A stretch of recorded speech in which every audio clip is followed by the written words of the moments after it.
तो खेसारी लाल यादव के भैया इतिहास में ऐसा गाना आइल बा 20 से 25 गो गाना के बाद खेसारी लाल यादव के ई ब्लॉकबस्टर गाना आइल बा लटक जइबा। खेसारी लाल यादव के अब एकरा पर बात पर ई कहल जाला कि खेसारी के पीछे दिन गाना सब फ्लॉप हो गई रहे, लेकिन लटक जइबा गाना भैया एकदम खतरनाक लेवल के खेसारी लाल यादव लेके आइल बन। खेसारी लाल यादव और आकांक्षा पुरी और शिल्पी राज के जोड़ी बहुत बेहतरीन ए गाना में दिखल बा। पीछे दिन देखबा कि भैया कोनो म्यूजिक ना, कोनो वीडियो में ग्राफिक ना, खेसारी लाल यादव के गाना में छठ गाना बीतल, नवरात्रि गाना बीतल, लेकिन खेसारी लाल यादव आखिरकार में ब्लॉकबस्टर गाना लेके आ ही गिलन लटक जइबा। ई भैया गाना के इंतजार इतना बेसब्री से होत रहे, उनकर फैन बिहार के इंतजार करत रहे खेसारी लाल यादव के कब ई गाना आई तो खेसारी लाल यादव के गाना सुनब।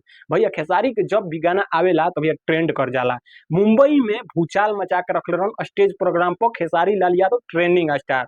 कितना जाम मुंबई के स्टेज प्रोग्राम पर लगाए थे खेसारी लाल यादव, ये आपने देखा होगा कि खेसारी लाल यादव का कहाँ कहाँ क्रेज है। तो भैया बिहार में तो अलगे अपन पर्सन बनेले वहाँ खेसारी लाल यादव, लेकिन भैया गाना में अपन भूचाल मचेले बना। भैया आकांक्षा पुरी के साथ जब डांस करलन आ शिल्पी राज के जब आवाज होखेला उ गाना में, तो खेसारी लाल यादव अपन असली रूप में आ जाला। तो भैया तोहन जना के ई गाना कैसन लागल एगो छोटा सा कमेंट करके जरूर बताइए, काहे से कि खेसारी लाल यादव के ई गाना ई देखा जाता कि ट्रेंडिंग में आ गई तो बेहतर बा।